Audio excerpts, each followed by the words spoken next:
जागो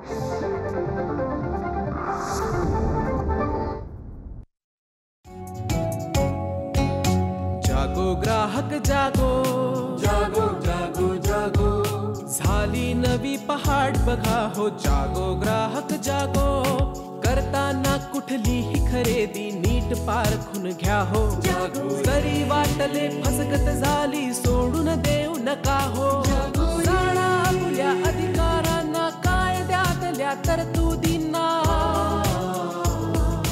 बेईमानांना धडा शिकवूया. जागो ग्राहक जागो, जागो ग्राहक जागो.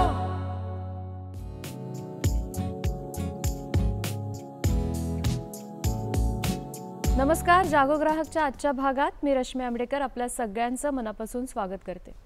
औषधं खरेदीची वेळ खरं तर कुणावर येऊ नये, पण ती आलीच तर आज आपल्याकडे बरेच सारे पर्याय उपलब्ध आहेत आणि त्यामध्ये एक नाव आपण सातत्याने ऐकत असतो, हल्लीच्या काळात तर जरा जास्तच, ते म्हणजे जेनेरिक औषधं. या औषधांबद्दलच आजच्या कार्यक्रमात आपण थोडी सविस्तर माहिती करून घेणार आहोत.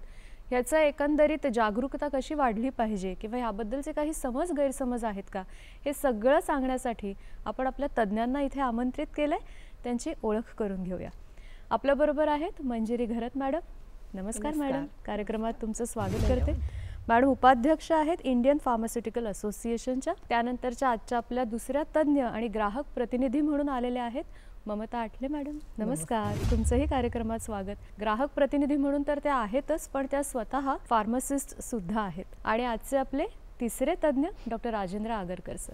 नमस्कार, कार्यक्रमात स्वागत. सर फिजिशियन आहेत आणि वैद्यकीय सल्लागार आहेत. मुंबई विद्यापीठाच्या हेल्थ डिपार्टमेंटसाठी ते काम करतात. ही तिघही आज तज्ज्ञ मंडळी आपल्याला जेनेरिक औषधांबद्दल सांगणार आहेत.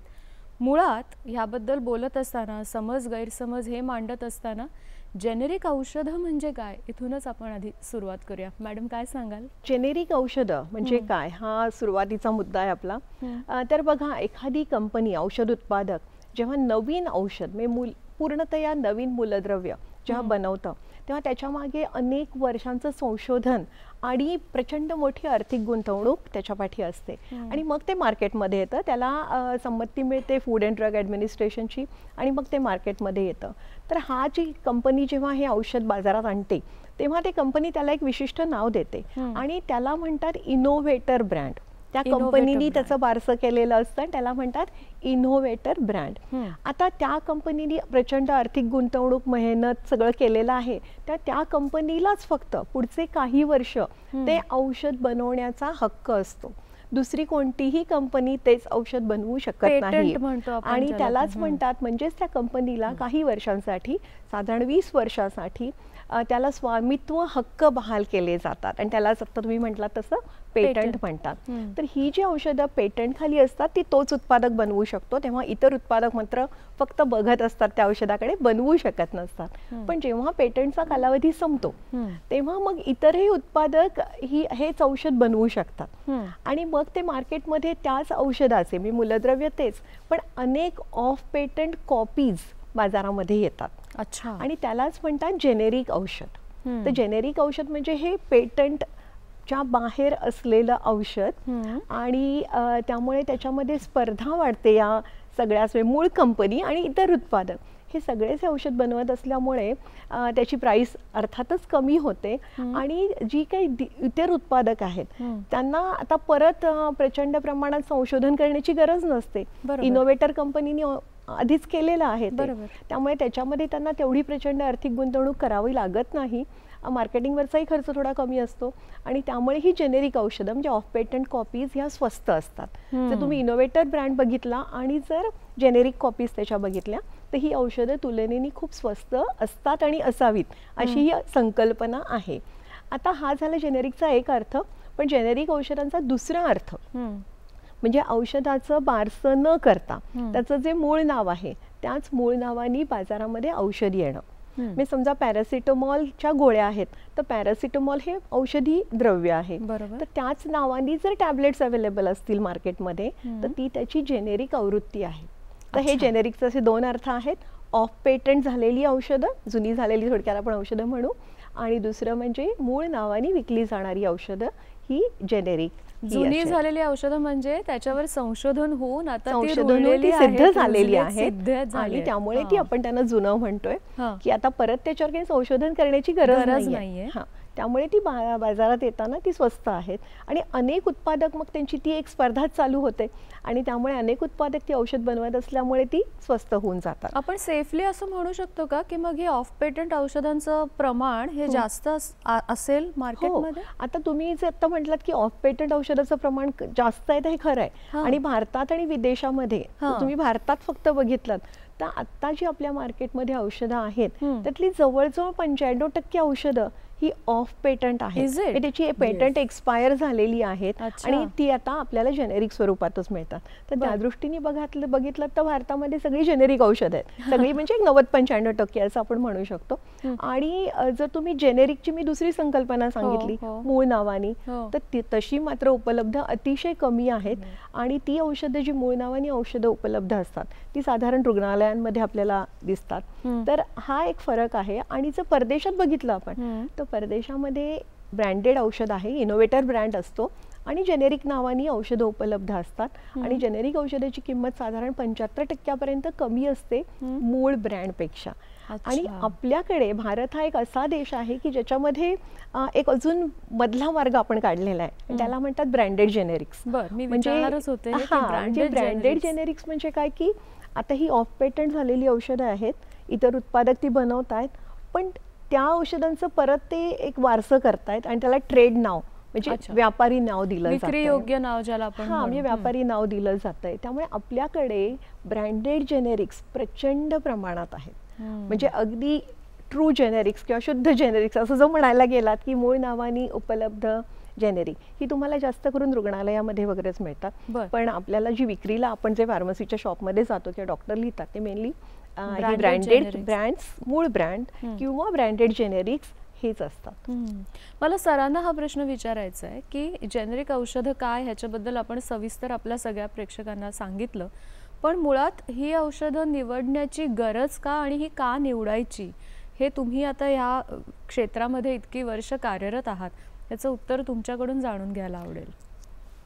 खरं तर कुठलीही गोष्ट जर स्वस्त उपलब्ध असेल तर ती का घेऊ नये, कारण आपला गरिबांचा देश आहे. आपल्या देशामध्ये आर्थिक विवंचना असलेल्या लोकांची संख्या फार मोठी आहे. तुम्हाला गंमत वाटेल पण आउट ऑफ पॉकेट एक्सपेंडिचर नावाचा एक प्रकार आहे, त्याला OOPE म्हणतात. बरं. तर साधारणपणे वैद्यकीय कारणांसाठी जो खर्च होतो की ज्या खर्चाला कुठल्याही प्रकारचा पर्याय उपलब्ध नाही आहे, मला तो खर्च करायचा आहे, तर ती जी अमाऊंट आहे, ती जी रक्कम आहे, तर ती 3,08,727 करोड, म्हणजे बहुतेक जगामध्ये आपण सगळ्यात जास्त आउट ऑफ पॉकेट एक्सपेंडिचर करणारे लोक आहोत. बरं. आणि जर ही रक्कम कमी करायची असेल तर कुठेतरी आपल्याला औषधांची किंमत कमी करावी लागेल, कारण हा जो आउट ऑफ पॉकेट एक्सपेंडिचर म्हणून आपण सांगितलेला आहे त्यातला 51% भाग हा फक्त फार्मास्युटिकल किंवा औषधी याच्यासाठी वापरला जातो. तर त्यामुळे जर जेनेरिक औषधं उपलब्ध झाली तर हा खर्च नक्कीच कमी होईल. दुसरं असं आहे की आज रोजंदारी करणारा माणूस असेल आणि त्याला जर कुठल्याही प्रकारचा आजार झाला तर त्याला डॉक्टरांच्या फी बरोबर औषधं घेण्यासाठी पैसा उपलब्ध नसतो. आणि अशा वेळेला जर ही जेनेरिक औषधं, स्वस्त औषधं उपलब्ध असतील तर तो त्याच्या आजारातनं लवकर त्याला मुक्तता मिळू शकेल. हा झाला भाग 1. भाग 2, आपल्याकडे 2 प्रकारचे आजार आहेत. एक अल्पमुदतीचा आजार, म्हणजे ताप आलाय, थंडी वाजली, सर्दी, खोकला, पोटदुखी, जुलाब, उलटी वगैरे. तर या विकारांसाठी साधारण 4-8 दिवसांसाठी औषधं घ्यावी लागतात. आणि ती घेताना क्वचित प्रसंगी जास्त महाग औषधं घेतली तरी सुद्धा त्याचा ताण, आर्थिक ताण कुटुंबावर पडत नाही. परंतु जी दीर्घ मुदतीची किंवा असे आजार की ज्यासाठी आयुष्यभर औषधं घ्यायची आहेत, मधुमेह, उच्च रक्तदाब, हृदयविकार, दमा, फुफ्फुसांचे विकार असतात, तर यासाठी ऑलमोस्ट संपूर्ण आयुष्यभर आपल्याला ती औषधं घ्यावी लागतात. अशा वेळी जर तुमच्या महिन्याचा जो काही बजेट असेल खर्च असतो तर ते ह्या कारणांमुळे कुठेतरी बिघडू शकतं. कारण डायबिटीस किंवा मधुमेहाची जी औषधं आहेत ती ब्रँडेड औषधं घेतली तर महिन्याकाठी तुम्हाला 1000 रुपये खर्च येत असेल, तर तीच औषधं जर जेनेरिक घेतली तर कदाचित तुमचा खर्च 100-150 रुपयावर होईल. अच्छा. आणि हे फार महत्त्वाचं आहे, हे लोकांना कळायला हवं की आज आपल्याकडे जेनेरिक आणि चांगले जेनेरिक उपलब्ध आहेत. म्हणजे मी हे वापरतो आहे आणि मला खात्री आहे की साधारणपणे जेनेरिक औषधांची उपयुक्तता, गुणवत्ता ही आपल्याकडे चांगल्या पद्धतीने जर मेंटेन झाली तर हा सर्वसाधारण लोकांसाठी फार मोठा रिलीफ असेल, फार मोठं त्यांचा जो खर्च आहे तो कमी होईल. आणि माझ्या मते ते फारच महत्त्वाचं आहे. तर हा एक आर्थिक भाग झाला त्यातला. दुसरा महत्त्वाचा भाग असा आहे की आज आम्ही जेनेरिक आणि ब्रँडेड या वादविवादामध्ये पडलो आहोत. परंतु जर तुम्ही काही वर्षांपूर्वी आपले फॅमिली डॉक्टर तुम्हाला गोळ्या द्यायचे, लाल गोळ्या जेवणानंतर घ्या, पांढऱ्या गोळ्या झोपताना घ्यायच्या आहेत, ही सुद्धा जेनेरिकच आहेत. मॅडम जसं म्हणाले की आपले 95% औषधं जेनेरिक आहेत. म्हणजे त्या काळामध्ये सुद्धा आपण ती औषधं घेत होतो. तर माझ्या मते डॉक्टरांना विश्वास होता की ती चांगली औषधं आहेत आणि डॉक्टरांवरती विश्वास असलेले पेशंट होते. तर ह्या दोन्ही कारणामुळे खरं सांगायचं तर त्या औषधांची उपयुक्तता तेव्हा आपण आता सिद्ध झालेली आहे, त्याला पुराव्याची गरज नाही. फक्त आज आपण हा वाद निर्माण झाला याचं कारण ही किमतीतली तफावत सर्वसाधारणपणे लोकांना कळली म्हणून. बरोबर आहे. आणि मला अनेक म्हणजे आता जसं डॉक्टरांनी सांगितलं की मधुमेह, उच्च रक्तदाब, तर भारत ही मधुमेहाची राजधानी आहे. आणि असे अनेक आजार, मी आपली लोकसंख्या आणि आपल्याकडे वाढत जाणारे आजार, त्याचा आलेख, जीवनशैलीने होणारे आजार मुख्यतः, हे जर बघितलं तर औषधाची आज प्रचंड गरज. म्हणजे भारत हा सगळ्यात जास्त औषधं कंझ्युम करणारा देश आहे. आणि त्यामुळेच मग कुठेतरी, आणि दुसरं असं की आपल्या देशामध्ये अनेक फार्मास्युटिकल कंपनीज म्हणजे 10,000हून जास्त औषध उत्पादक आहेत. आणि जगात हा एकमेव देश आहे की जिथे 1 लाखाहून जास्त औषधाची फॉर्म्युलेशन्स म्हणजे मार्केटमध्ये आहेत. मग त्यामुळे स्पर्धा आहे, त्यामुळे वेगवेगळ्या MRPs आहेत, त्याचे प्राइसेस आहेत. आणि हे सगळं असल्यामुळे मग जेनेरिक कुठेतरी त्याची संकल्पना जशी पूर्वीपासूनच आहे, आपण डॉक्टरांनी सांगितलं, पण ती अधिक पुढे आली. बरोबर. आता त्याच्याबद्दल बोललं जात आहे खूप मोठ्या प्रमाणात. उपयुक्तता आपण जे आता बोललो की दीर्घकालीन आजारांमध्ये असं साधारणपणे आमच्या लक्षात आलेलं आहे की मधुमेह किंवा उच्च रक्तदाब यासारखे जे आजार आहेत, या आजारांमुळे निर्माण होणारे जे काही कॉम्प्लिकेशन्स आहेत त्यातनं म्हणजे हार्ट अटॅक आपल्याला नेहमीच त्याची भीती वाटत असते. मधुमेहांमध्ये किडनी, तुम्हाला किडनीचे विकार होऊ शकतात. तर हे सगळे विकार होण्याचं मुख्य कारण हे आहे की या रोगांवरचं नियंत्रण आमचं गेलं आहे. आणि नियंत्रण जाण्याचं एक कारण बरेचदा महागडी औषधं हे आहे. जर आज आमच्याकडे जेनेरिक औषधं उपलब्ध असतील तर आम्ही ह्या रोगांना जास्त चांगल्या प्रकारे नियंत्रित ठेवू शकू. बरेचदा पैसे उपलब्ध नाहीत म्हणून काही औषधं बंद करणे किंवा काही दिवस घेणे, म्हणजे उच्च रक्तदाब आणि मधुमेहाच्या बाबतीत तर हे सर्रास दिसतं. याचं कारण असं की ह्या आजारांना सिम्पटम्स नाही आहेत, त्याचे त्रास फारसा काही होत नाही आहे. सायलेंट डिसीजेस म्हणतो आपण त्याला. तर अशा याच्यामध्ये जर मी औषध नाही घेतलं तर फारसा काही फरक पडलेला नाही आहे, मग मी कशाला घेऊ. तुम्ही आणि मगाशी म्हणालात तसं की बजेट आखणीमध्ये ह्याच्यावरचा जो खर्च आहे त्याचा हे एक परिणाम आहे की ते औषधं न घेणं किंवा आपल्याला हवं तेव्हा ती थांबवणं, कारण त्याच्या किमती, आणि मग त्याच्यावरचा उपाय जेनेरिक हा असू शकतो.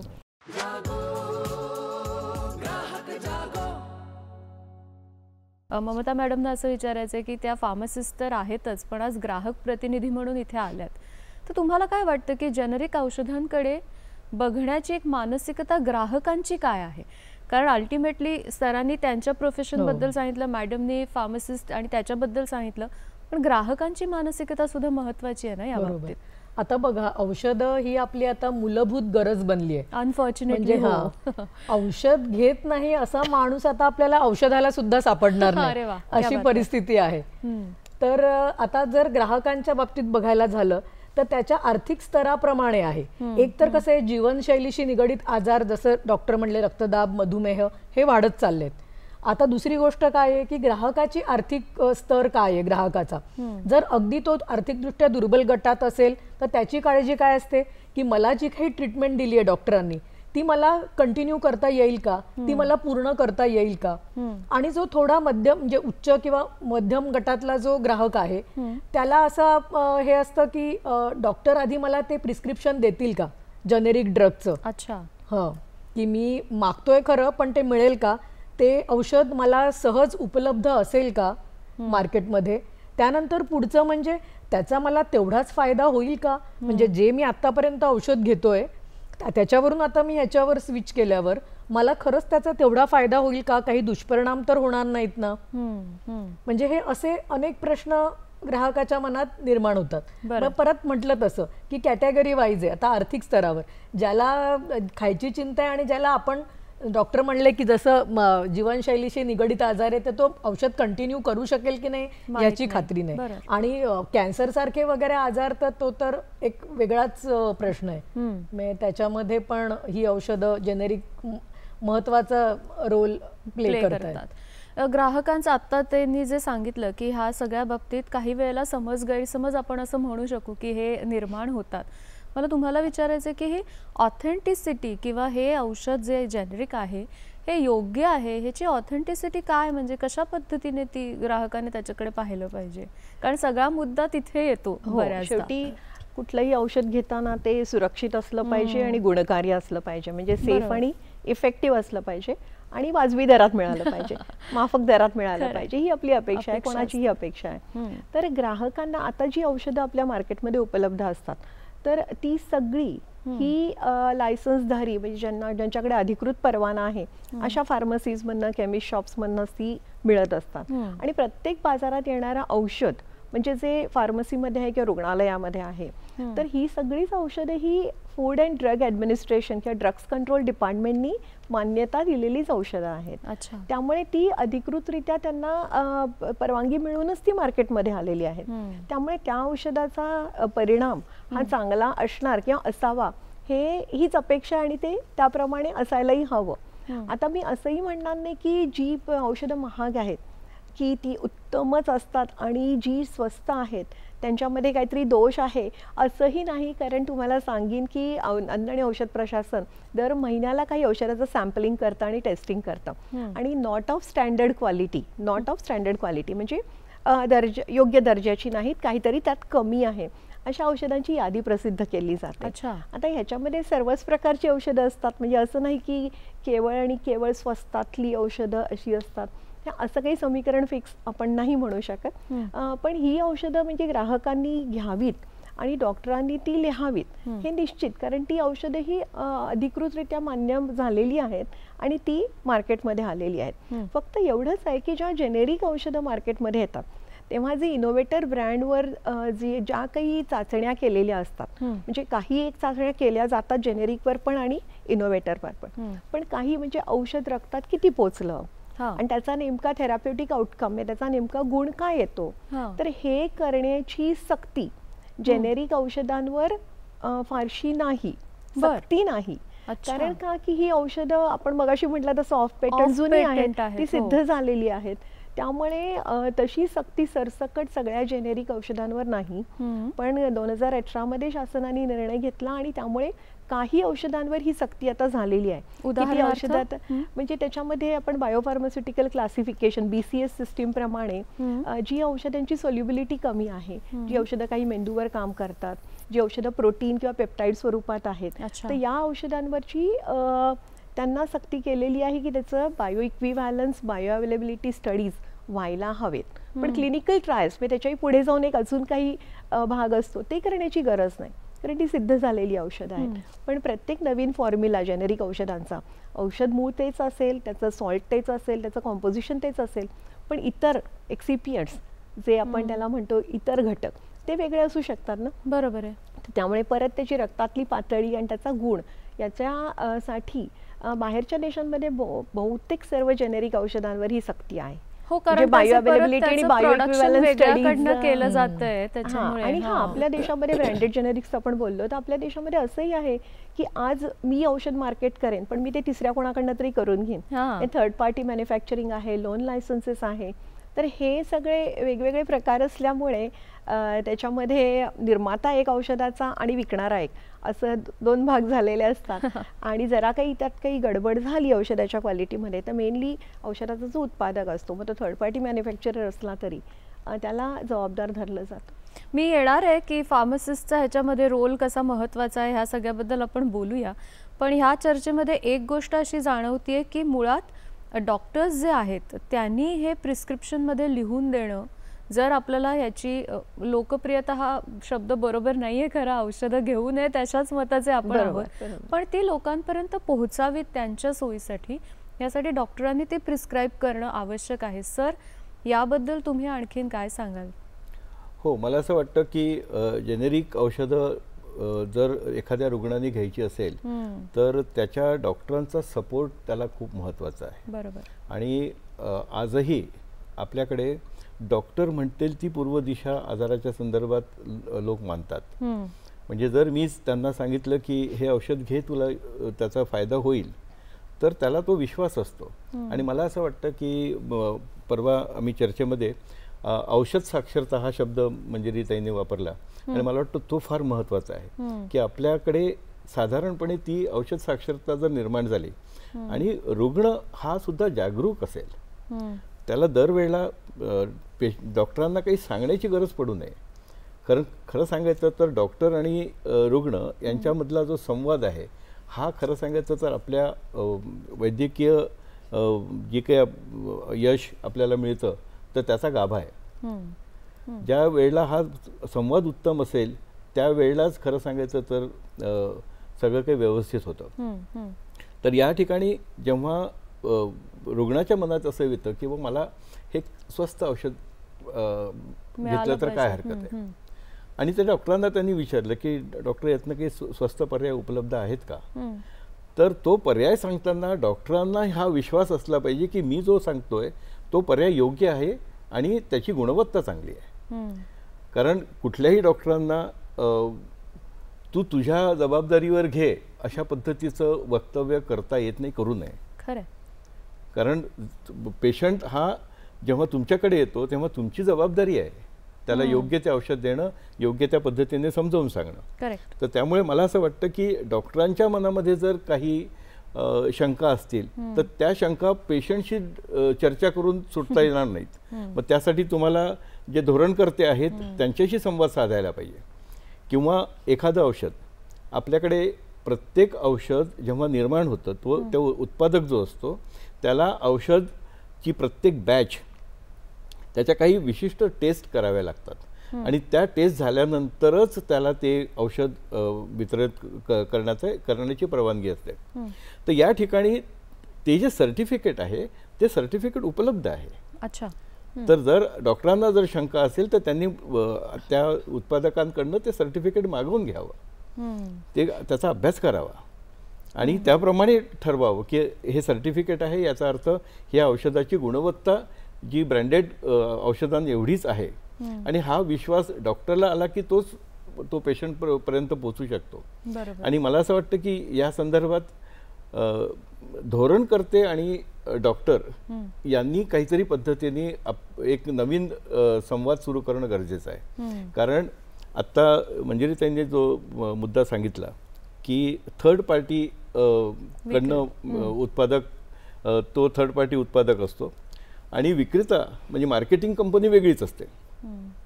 यदा कदाचित त्या औषधांमध्ये जर काही त्रुटी आढळल्या तर ती उत्पादक जी कंपनी आहे तिला दंड होतो, परंतु विक्रेत्याला दंड होत नाही.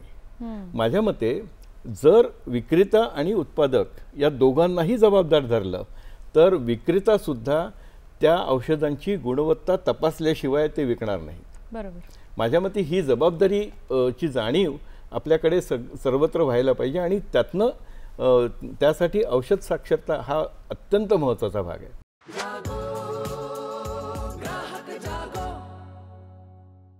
पाहिजे. ममता मॅडमना असं विचारायचं आहे की मी ऍक्च्युली आधी जरूर. ग्राहक प्रतिनिधी म्हणून याच्यात एक ऍड करू का? नक्की, नक्की. की जेव्हा मी एखाद्या दुसऱ्या औषधाला स्विच ओव्हर करते, बरोबर. आता मी समजा हे एक पर्टिक्युलर औषध घेते काही दिवस आणि आता मी हे दुसरं औषध सुरू करते, तर ॲज अ ग्राहक म्हणून माझी पण जबाबदारी आहे, मी जागरूक राहिलं पाहिजे की बाबा ह्या औषधाचा मला तेवढाच फायदा मिळतोय का जो मला आधी मिळत होता.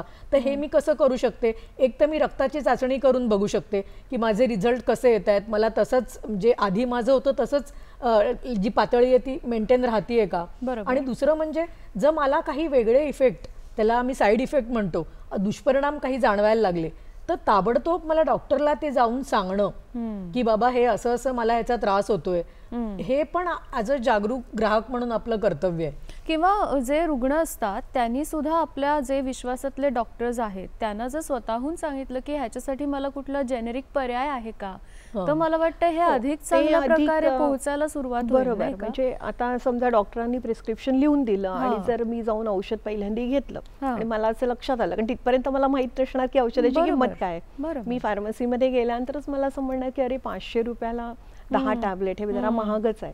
तर मग मी नंतर समजा त्यावेळी मी घेतल्या, पण त्यानंतर मी जेव्हा कंटिन्यू करायचं आहे मला औषध, तर डॉक्टरांना जरूर विचारावं की ह्याचे स्वस्त पर्याय काय आहेत. खरंय. आणि मग जर डॉक्टरांनी स्वस्त पर्याय दिला तर आपण ते घ्यावेत. आणि तसं मॅडम म्हटल्या की रुग्णांनी सजग राहणं आवश्यक आहे. की समजा नवीन औषध चालू केलं, तर समजा मला मधुमेह आहे, तर माझी रक्तातली पातळी ठीक राहते ना, हे आधीच्या औषधाच्या साखरेची पातळी comparison ठीक राहते ना, मध्ये. हे मी मध्ये मध्ये स्वतःहून मॉनिटर करणं सुद्धा थोडंसं चांगलं राहील. पण ही प्रिस्क्रिप्शन औषधं घेताना मात्र डॉक्टरांना सांगून विचारून पर्याय घेतलेला बरा, हे नक्कीच. किंवा कधी कधी फार्मासिस्ट पण सुचवू शकतात ना. फार्मासिस्ट नक्की तुम्ही सुचवू प्रिस्क्रिप्शन शकतात. घेऊन हो. गेल्यानंतर तेही सांगू शकतात की ह्याच्यासाठी हा जेनेरिक पर्याय आहे, तुम्ही तुमच्या डॉक्टरना विचारा हे घेतलं तर चालेल आणि का? आता फार्मासिस्ट आणि डॉक्टर ह्याच्यापेक्षा लोक इंटरनेटवर जातात, वेगवेगळे ऍप्स असतात, त्याच्यामधनंही त्यांना अनेक प्रकारची माहिती माहिती उपलब्ध मिळते. असते आणि त्यामध्ये स्वतःही ते घेण्याचा नक्कीच प्रयत्न करतात किंवा घेतात सुद्धा. तर फार्मासिस्टचाही सल्ला घ्यावा आणि फार्मासिस्ट सांगेल कुठले कुठले पर्याय उपलब्ध आहेत आणि मग डॉक्टरांना विचारून डॉक्टरांच्या सल्ल्याने रुग्णांनी नक्कीच तो पर्याय, स्वस्त पर्याय निवडावा, हे निश्चित. कारण आणि जसे डॉक्टर जास्त औषधं लिहितील हे स्वस्त पर्याय आणि तसे त्यांना चांगले त्याचे रिझल्ट मिळत जातील, Correct. तसं त्यांच्याही मनात जेनेरिक औषधांविषयीची खात्री ही अधिकाधिक होईल. म्हणजे आज आपण ह्याचसाठी ही चर्चा करतोय की जेनेरिक औषधं सगळ्यांपर्यंत पोहोचली पाहिजेत हो. आणि त्याचा कसा फायदा होईल हे ठरवणारी मंडळी आहेत आज इकडे, कारण ती महत्वाची आहेत आणि त्यांनी जर सांगितलं तर खूप सहजरित्या हे सगळं समजेल. पण काही वेळेला समजा फसगत झाली, होऊ शकते, तर ती कशा पद्धतीने होते आणि त्याच्यावर मुंबई ग्राहक पंचायतीकडनं काही त्यांच्याकडे तक्रारी आल्या तर ते कशा पद्धतीने मार्गदर्शन करतात आणि ह्या तक्रारींचं निवारण कसं होतं? कारण शेवटी ग्राहक म्हणून आज विचार करत असताना अशी वेळ येऊ शकते. काय सांगाल? समजा जर अशी तक्रार आली तर आता औषधांशी संबंधित आपल्याकडे जी शासकीय बॉडी आहे ती म्हणजे फूड अँड ड्रग ॲडमिनिस्ट्रेशन. तर आपण फूड अँड ड्रग ॲडमिनिस्ट्रेशनकडे तक्रार करू शकतो.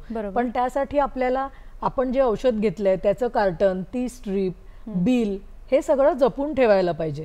कारण तक्रार आपण FDA कडे केल्यानंतर आपण त्यांना ते सॅम्पल देणार, त्याचं टेस्टिंग होणार, मग ते बघणार की त्याच्यामध्ये नक्की प्रॉब्लेम काय आहे, सबस्टँडर्ड क्वालिटी आहे का, तो मुख्य घटक आहे तोच कमी आहे, किंवा तो घटक आहे पण तो तेवढी त्याची बायो अवेलेबिलिटी कमी आहे, शरीराला तेवढा उपलब्ध होत नाहीये. म्हणजे नक्की प्रॉब्लेम काय आहे याचं अनालिसिस तिकडे केलं जाणार आणि मग त्याप्रमाणे जी काही शिक्षा आहे त्याचं असं एक फिक्स सांगता येणार नाही, पण दंड आहे किंवा त्यांचं मॅन्युफॅक्चरिंग लायसन्स कंपनीचं सस्पेंड होऊ शकतं काही काळासाठी. जसं मुंबई ग्राहक पंचायतीने ग्लॅक्सोची बरेच वर्षापूर्वी ग्लॅक्सोच्या विरुद्ध ती मोहीम की त्यांनी स्क्रॅप झालेल्या टॅबलेट म्हणजे त्या बाजारामध्ये पुन्हा विक्री त्यांची केली होती. तर त्यावेळेला त्यांनी ग्लॅक्सोची जवळजवळ 8 दिवस ग्लॅक्सो कंपनी ही बंद केली होती. म्हणजे कमिशनर, FDA कमिशनरकडे जाऊन आम्ही तक्रार केली होती आणि त्याच्यावर त्यांनी दखल घेऊन हे म्हणजे एवढ्या मल्टीनॅशनल मोठ्या कंपनीला सुद्धा. मॅडम तुम्ही काय आणि फसगतीच्या बाबतीत आता मॅडमनी खूप चांगलं सांगितलं की औषधाचं बिल रुग्णांनी ठेवायला हवं आणि जर काही आपल्याला एखाद्या औषधाचा प्रॉब्लेम वाटला तर त्या औषधाचा सॅम्पल, नमुना आपल्याकडे तो आपण ठेवला पाहिजे FDA ला देण्यासाठी. पण त्याच्याही आधी जाऊन मी असं सांगेन की रुग्णांनी औषधाची खरेदी ही फार्मसीमधनंच करावी. म्हणजे फार्मसी च्या दुकानामध्ये जाऊन करावी, अशा दुकानांमध्ये की जिथे फार्मासिस्ट, नोंदणीकृत फार्मासिस्ट सदा सर्वदा हजर असतो आणि त्याच्या देखरेखीखालीच औषधाची विक्री आणि औषधाचा विषय समुपदेशन चाललेलं असतं. तर ही एक मूलभूत गरज आहे. आता तुम्ही म्हणाल की फार्मासिस्ट आहे की नाही दुकानात, आम्हाला कसं समजणार? तर रुग्ण म्हणून आपला हक्क आहे, विचारावं आपण की फार्मासिस्ट आहे ना उपलब्ध, आणि अशाच दुकानांमधून नेहमी खरेदी करावी, इतर दुकानांकडे पाठ फिरवावी, असं मी सरळ सांगेन. तुम्ही म्हणाला तसं की ते आपल्याला जपून ठेवायला हवं. जर आणि डिस्काउंटच्या पाठी फार जाऊ नये. म्हणजे औषध हे आपल्या आरोग्यासाठी, आणि त्यामुळे केवळ स्वस्त मिळतंय म्हणून अजून कुठून तरी घेणं, ओपन मार्केटमधनं वगैरे जाऊन घेणं, हे असे प्रकार आपण करू नये. बरोबर. पण या बाबतीत आता डिस्काउंटचा तुम्ही जो विषय म्हणजे त्यांनी त्याबद्दल बोललात, मला असं वाटतं की आर्थिक फसगत हा सुद्धा एक फार महत्त्वाचा भाग आहे. कारण आज जेनेरिक्सच्या दुकानांच्या बाहेर जाहिराती लागलेल्या असतात 70% 80% डिस्काउंट देऊ म्हणून, आणि तुम्ही आता जर एखादी स्ट्रीप बघितली तर त्यावरती छापलेली MRP 125 रुपये, प्रत्यक्षात मात्र ते औषध 18 रुपयाला किंवा 20 रुपयाला उपलब्ध आहे. अच्छा. आता ज्या दुकानांमध्ये सचोटीने काम करणारे लोक आहेत ते लोक हे 125 MRP लिहिलेलं औषध 25 रुपयाला देतील, परंतु बहुतेक वेळा ग्राहक म्हणून जेव्हा आम्ही जातो आणि एखादं औषध किंवा एखादी वस्तू विकत घेतो तेव्हा त्या वस्तूची मूलभूत किंमत काय हे पाहण्याकरता आपण MRP बघतो. आणि जर MRP एवढी जर किंमत आपल्याला कोणी सांगितली तर आपल्याला त्यात काही गैर वाटत नाही. तर माझ्या मते हा जो फरक आहे की MRP मोठी लिहिलेली असते जेनेरिक औषधांवरती आणि प्रत्यक्षात मात्र ती कमी किमतीमध्ये विकली जाते, तर ग्रामीण भागामध्ये किंवा ज्या भागामध्ये पुरेसा साक्षर ग्राहक नाही आहे तर अशा ठिकाणी ते MRPला पण विकतील किंवा त्यात काहीतरी 10-20% डिस्काउंट देऊन त्याला विकतील, आणि ही माझ्या मते फार मोठी फसगत आहे. तर त्यासाठी धोरणकर्त्यांनी हे निश्चितपणे हे केलं पाहिजे की MRP तीच असावी ज्या MRPला तुम्ही ते औषध विकू शकता. फुगवून सांगितलेली MRP ही पुढे होणाऱ्या सर्व प्रकारच्या भ्रष्टाचाराला म्हणजे ती खतपाणी घालणारी होऊ शकेल. तर त्या बाबतीत वगैरे असं काय आहे? याच्यामध्ये एक मी मुद्दा ऍड करीन. जर आपण आपल्या भारत सरकारचा जो जनौषधी उपक्रम आहे, जर त्यांच्या दुकानातनं आपण औषधं घेतली तर आपल्याला हे असं आढळून येत नाही. त्याच्यावरती एक फिक्स MRP असते, त्याच्यावर जनौषधीचा लोगो असतो, ड्रग कोड असतो. त्यांनी ऍक्च्युली ही जी ड्रगची कॉम्बिनेशन्स आहेत किंवा जी औषधं बाजारात उपलब्ध आहेत त्यांनी त्यांच्या घटकांप्रमाणे ड्रग कोड्स दिलेले आहेत. तर त्यांच्या कुठल्याही स्ट्रीपवर तो ड्रग कोड आणि जनौषधीचा लोगो असतो. आणि सरकारची जी हेल्पलाईन आहे ती आहे 1800-180-8080. तर ह्याच्यावरती फोन करून आपण आपली काही आपल्याला माहिती हवी असेल, तसं ऍक्च्युली त्यांच्या वेबसाईटवर गेलात तरी जनौषधीची दुकानं आपल्या एरियात कुठे कुठे आहेत त्याची माहिती मिळते. त्यानंतर जर आपली काही तक्रार असेल, मग त्या दुकानाविषयी काही तक्रार असेल, तो दुकानदार त्या व्यतिरिक्त काही औषधं विकतोय किंवा असं काही करतोय तरी आपण तक्रार करू शकतो. आणि हेल्पलाईनवर फोन केल्यावर सुद्धा फोन उचलला जातो. तर तिथेही आपण आपल्याला काही एखाद्या औषधाविषयी माहिती हवी असेल अजून, त्यांच्या वेबसाईटवर सुद्धा त्यांनी जी जेनेरिक औषधं अवेलेबल आहेत जनौषधीच्या दुकानात त्यांची पूर्ण यादी दिलेली आहे. त्यामुळे तेही आपण बघू शकतो. तिथे कंप्लेंट करायची सुविधा पण आहे. तर हाही एक पर्याय चांगला उपलब्ध आहे. मला वाटतं ही जागरूकता असणं ही फार गरजेची गोष्ट आहे. आपण आता मागे ह्या ज्या स्क्रीनवर बघतो आहोत तिथे म्हटलंय की जेनेरिक औषध हा आपला हक्क आहे ग्राहक म्हणून, आणि तो कुठलेही डॉक्टर किंवा कोणीही नाकारू शकत नाही. मला वाटतं हे जेव्हा आपल्या मनात रुजेल तेव्हा आपण स्वतः त्याच्याबद्दलचा अंगीकार करायला सुरुवात करू, नाही का? जागरूकतेच्या बाबतीत मी तुम्हाला आणखी सांगेन की जसं जनऔषधी बद्दल आहे की त्याच्यात लोगो असतो आणि बाकी सगळ्या गोष्टी लिहिलेल्या असतात, तसंच एखादं औषध ज्या उत्पादकांनी निर्माण केलेलं आहे तर त्याची जी फॅक्टरी आहे तर ती काही विशिष्ट दंडक आहेत आपल्याकडे, त्याला GMP म्हणतात, गुड मॅन्युफॅक्चरिंग प्रॅक्टिस. आणि त्याच्यामध्ये WH GMP आणि साध्या GMP असे दोन हे आहेत.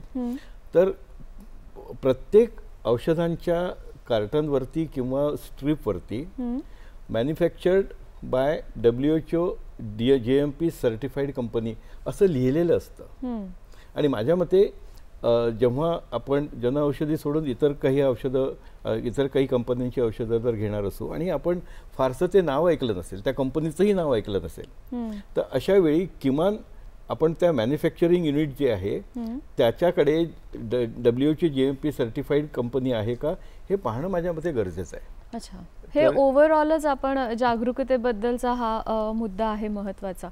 मला ग्रामीण भागाबद्दल तुम्ही आता 2-3 वेळा तुमच्या बोलण्यात हा उल्लेख आला, तर मला असं विचारायचं आहे की ग्रामीण भागामध्ये याबद्दलची जागरूकता होणं हे खूप आवश्यक आहे, कारण तिथे औषध साक्षरता किंवा इन जनरल साक्षरता याबद्दलचे काही वेळेला अडचणी किंवा प्रश्न असू शकतात.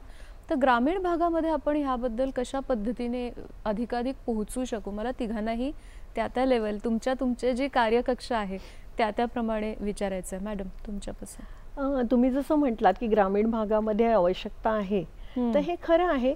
ग्रामीण भागामध्ये शासनाकडनं सुद्धा प्राथमिक आरोग्य केंद्र किंवा आशा वर्कर्स यांच्या मार्फत सुद्धा औषधं दिली जातात आणि फार्मसीची दुकानं पण असतात.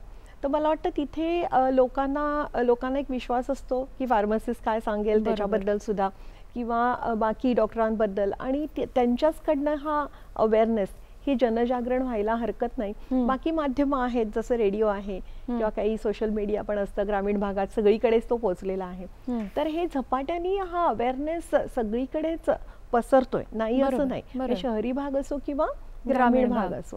आता औषधांची संख्या ग्रामीण भागात थोडी औषध दुकानांची संख्या, मग ती जनौषधी सारखी असतील किंवा नेहमीची फार्मसीची दुकानं असतील, ही थोडी कमी असते तिथे. आणि मला असं वाटतं की आपल्या नेहमीच्या औषध दुकानांमधनं सुद्धा, आज सुद्धा तुम्ही गेलात तर तिथे सुद्धा जेनेरिक पर्याय हे उपलब्ध असतातच.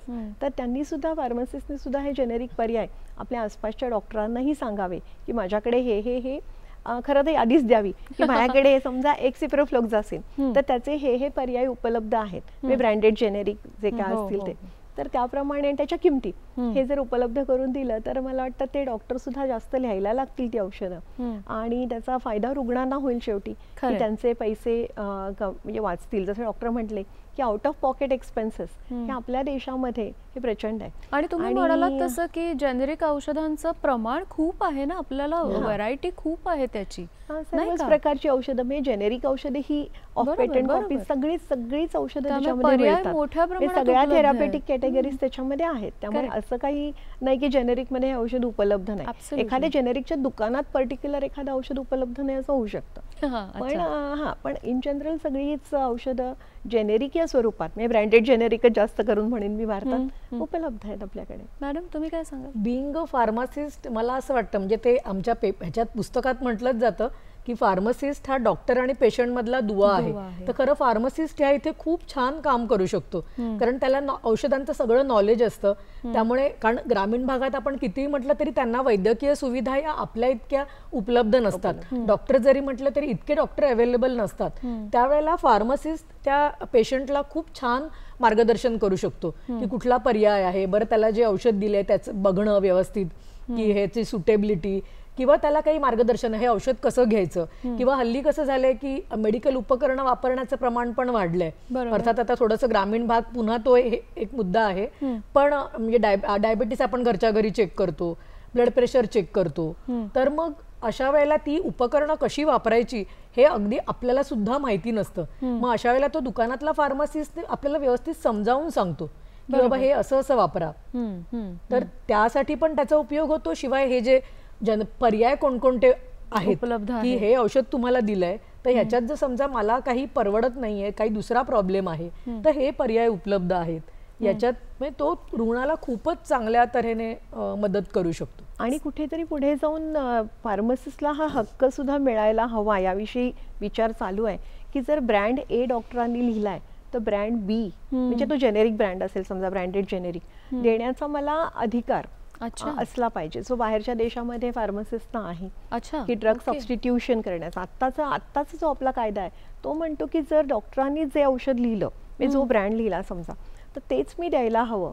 पण जो स्वस्त पर्याय उपलब्ध आहे तर मग त्याचा हक्क आहे मला की मी ते रुग्णाला सांगीन आणि रुग्ण डॉक्टरांना विचारून येईल आणि मी तर तो पर्याय त्यांना उपलब्ध हा करून दुसरा देईन. भाग त्यातला महत्वाचा आहे की तो पर्याय सुचवल्यानंतर तुम्ही तुमच्या डॉक्टरांना जाऊन ते दाखवलं पाहिजे की मी हे औषध म्हणजे घेणार आहे. प्रिस्क्रिप्शन औषध Of असेल course. तर हे अतिशय महत्वाचं आहे की डॉक्टरांच्या सल्ल्याविरुद्ध की त्यांना न विचारता काही करू नका. काहीच करायचं नाहीये सर. माझ्या मते ग्रामीण भागात असो का शहरी भागात असो, जी आपल्याला जर जागरूकता निर्माण करायची असेल आणि डॉक्टरांनी यात जर भाग घेतला तर आरोग्य क्षेत्रामध्ये क्रांती घडवून आणण्याची ताकद डॉक्टरांमध्ये आहे. ऑफकोर्स. आणि आत्ता मॅडम जसं म्हणाल्यात तर तसं जसं रुग्ण आणि डॉक्टर यांच्यामधला संवाद महत्त्वाचा, तसंच फार्मसिस्ट आणि डॉक्टर यांच्यामधला संवाद पण महत्त्वाचा. बरोबर. कारण त्यावेळेला तो फार्मसिस्ट डॉक्टरांना फोन करून सांगू शकतो की डॉक्टर अमुक एक औषध तुम्ही लिहिलं आहे पण हे माझ्याकडे दुसरा पर्याय उपलब्ध आहे, तुमचं काय मत आहे. माझ्या मते हा संवाद माझ्या मते आपल्या समाजामध्ये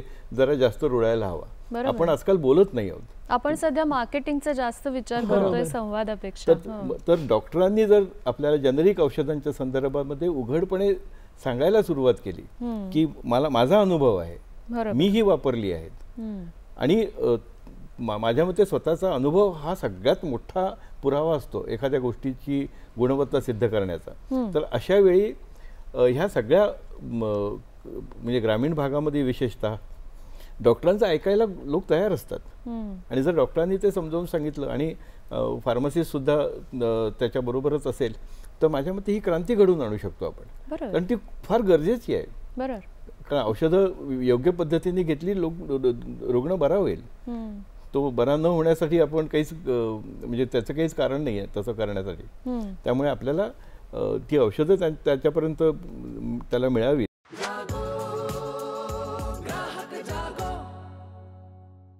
वेगवेगळ्या प्रकारच्या जे छोटी छोटी वर्कशॉप्स होतात किंवा लेक्चर्स होतात, व्याख्यानं होतात, त्याच्यामध्ये आता सगळ्या स्तरावर ह्या प्रकारे सुद्धा जसं आज आपण हा कार्यक्रम घेतो आहोत या माध्यमातून जे गावागावापर्यंत पोहोचणारं आपलं माध्यम आहे, अशा पद्धतीचे कार्यक्रम सुद्धा केले जाऊ शकतात का? म्हणजे त्याच्या पॉसिबिलिटीज काय वाटतं तुम्हाला तिघांनाही? हो, ग्रामीण आणि शहरी दोन्ही भागामध्ये प्रसार हा अधिक आवश्यक आहे.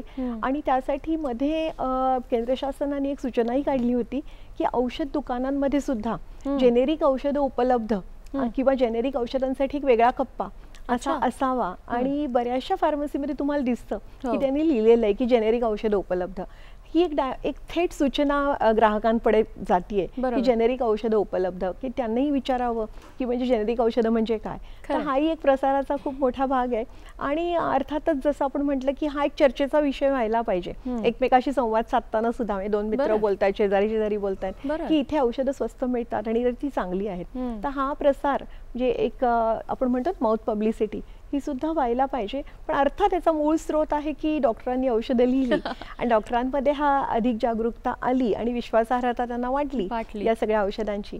आणि फार्मासिस्ट आणि डॉक्टरांमध्ये एक संवाद, म्हणजे त्यांनी त्यांच्याकडे काय उपलब्ध आहे हेही लिहून दिलं तर हे नक्कीच त्याचा प्रसार वाढणार आहे. मॅम, तुम्ही काय सांगाल मुंबई ग्राहक पंचायत कारण ह्या सगळ्या प्रकारच्या जनजागृतीमध्ये फारच पुढाकार घेत असते, काय सांगाल? तर आमच्यासारख्या ज्या ग्राहक संस्था आहेत किंवा इतर लोकांसाठी काम करणाऱ्या संस्था आहेत, धर्मादाय संस्था आहेत, आता आमच्या बाबतीत तर आमचं तक्रार मार्गदर्शन केंद्र हा एक उपक्रम आहे.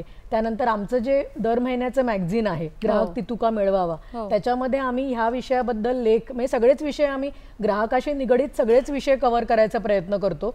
पण हे जे असे विषय आहेत ते आम्ही मुद्दाम त्याच्यामध्ये त्याच्याबद्दल माहितीपर लेख लिहितो ग्राहकांना माहिती व्हावी. किंवा आम्ही असे ठिकठिकाणी जाऊन लेक्चर्स वगैरे देतो. म्हणजे मग ते महिला मंडळ असेल, कुठलं कॉलेज असेल, काही लायन्स क्लब असेल, काही म्हणजे जिथे आम्हाला बोलावतील किंवा आम्ही कुठे आता काही ग्राहक दिन वगैरे असतो त्यावेळेला आम्ही असे आमचे स्टॉल लावतो. जिथे समजा आता म्युन्सिपाल्टीच्या बाहेर वगैरे त्यांनी आम्हाला परवानगी देतात तिथे लावतो किंवा एखाद्या शाळा कॉलेजमध्ये लावतो किंवा रस्त्यावर असेल तर ते परत परमिशन घेऊन. सो अशा प्रकारे आमची जनजागृती चालूच असते. आणि औषधांच्या बाबतीत तर फारच गरज आहे कारण हा खूप एक आपल्या म्हणजे जीवनाशी निगडीत असलेला इश्यू आहे. खरंय खरंय सर. माझ्या मते जागरूकता हा एक भाग झाला, परंतु मी आधी बोललो त्याप्रमाणे डॉक्टरांचा सहभाग फार महत्त्वाचा आहे. करेक्ट. आणि मला डॉक्टरांच्या वतीनं धोरणकर्त्यांना एक विनंती करायची आहे. अमेरिकेमध्ये ऑरेंज बुक नावाचा एक प्रकार आहे, ज्या पुस्तकामध्ये तुमच्याकडे उपलब्ध असलेल्या सर्व जेनेरिक औषधांची यादी असते आणि ती यादी त्यांची श्रेणी ठरलेली आहे. बर. म्हणजे एखादं औषध जे असेल त्याचा ब्रँडेड औषधासारखाच उपयोग हे टेस्ट केलेलं आहे. दुसऱ्या याच्यामध्ये त्याची बायो अवेलेबिलिटी टेस्ट केलेली आहे आणि तिसऱ्या याच्यामध्ये फक्त केमिकल जे आहे ते टेस्ट केलेलं आहे आणि त्याला ए बी आणि बी अशा पद्धतीचं ग्रेडिंग केलं आहे.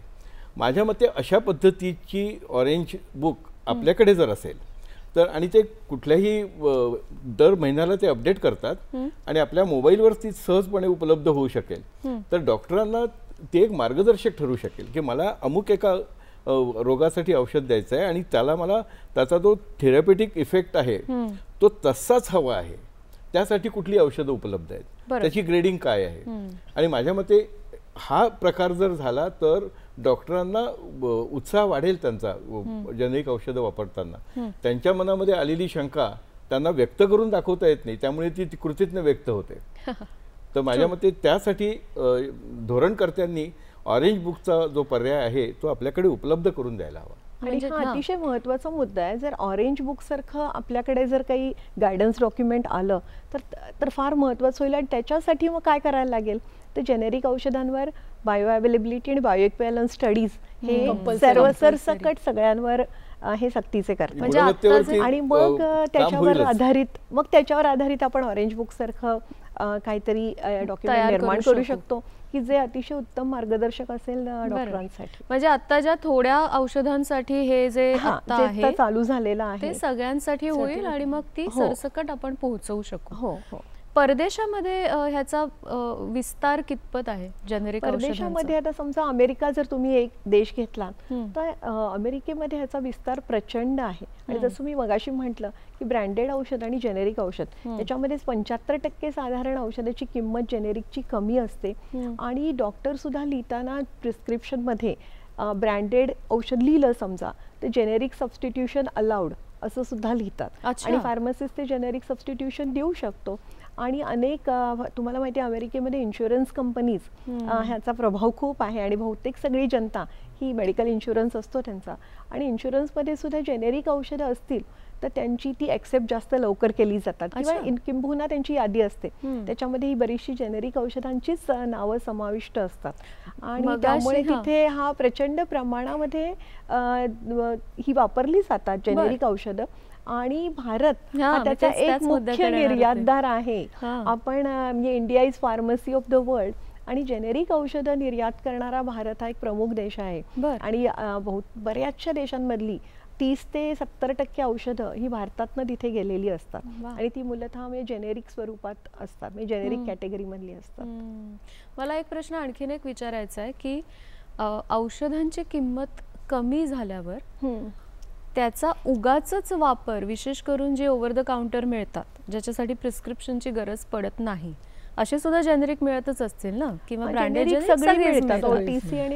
तर त्याचा वापर वाढेल आणि त्याचा दुष्परिणाम होऊ शकतो का? काय सांगाल तुम्ही ह्याच्याबद्दल? ॲक्च्युली ॲज अ फार्मसिस्ट आणि ग्राहक प्रतिनिधी हा तर खूप महत्त्वाचा मुद्दा आहे. आणि हे आपल्याकडे फक्त किंमत कमी झाली वगैरे म्हणून नाही, ऑलरेडी लोक खूप सेल्फ मेडिकेशन करतात. दुकानदार सुद्धा कोणी गेलं चला माझं डोकं दुखतंय, सर्दी झाली आहे, मला लूज मोशन्स होत आहेत, औषध दे. तर हे कृपया म्हणजे ग्राहकांना माझी अगदी नम्र विनंती आहे की हे तुम्ही असं करू नका. याच्यामुळे काय होतंय की अँटीमायक्रोबियल म्हणजे मायक्रोबियल रेजिस्टन्स वाढतोय जीवाणूंना जे आणि त्यामुळे जी नॉर्मल आपली औषधं जी इतके दिवस उपयोगी पडत होती ती अँटीबायोटिक्स आता उपयोगी पडत नाहीयेत. आणि आपण अजून हायर लेवलची अँटीबायोटिक्स वापरतोय. जसं आपण टीबीचं उदाहरण घेऊ शकतो. तर हा सगळं कशामुळे होतो? हा मिसयूज करतो आपण ड्रगचा आणि मग आपण तो कोर्स पण पूर्ण नाही करत. 1-2 गोळ्यात आपल्याला बरं वाटलं कुठेतरी. मॅडम म्हटलं ते खरंय की कुठेतरी औषधाच्या किमती कमी झाल्या म्हणून औषधं वापरण्यासाठी प्रोत्साहन मिळू नये, औषधं वापरायला लागूच नाही याच्यासाठी आपण जास्त जागरूक असलं पाहिजे. जीवनशैली सुधारणं हा पर्याय आहे आणि औषधं लागूच नाही यासाठी.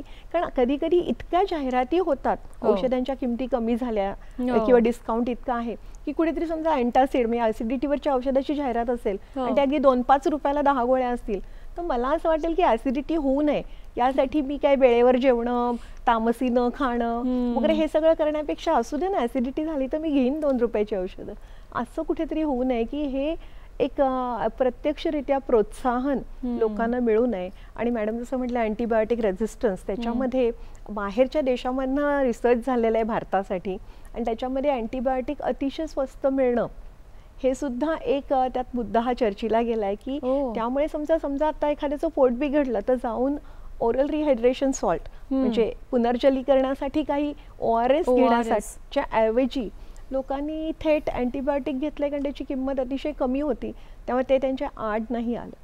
तर हे कुठेतरी याचा सुवर्णमध्य घातला गेला पाहिजे. आणि लोक मुळात ग्राहक हा जागरूक, रुग्ण हा जागरूक आणि सतर्क असला पाहिजे. यासाठी माझ्या मते लोकांनी प्रयत्न मी तुमच्याचकडे येणार होते, कारण इथे परत डॉक्टरांची भूमिका महत्वाची आहे की बाबांनो बरेचदा लोकांना असं वाटतं की अमुक एक औषध म्हणजे मै हूं ना असं ते असतं साधारणपणे की आहेत ना औषधं, मग काय काळजी करायची. तर माझ्या मते ती मानसिकता सगळ्यात आधी जायला हवी की औषधं हे आजारपणावरचा इलाज आहे, पर्याय नाही. बरोबर. म्हणजे अमुक एक झालं तर मी काय घेऊन टाकेन औषध, अशा पद्धतीची मानसिकता सगळ्यात आधी थांबायला पाहिजे.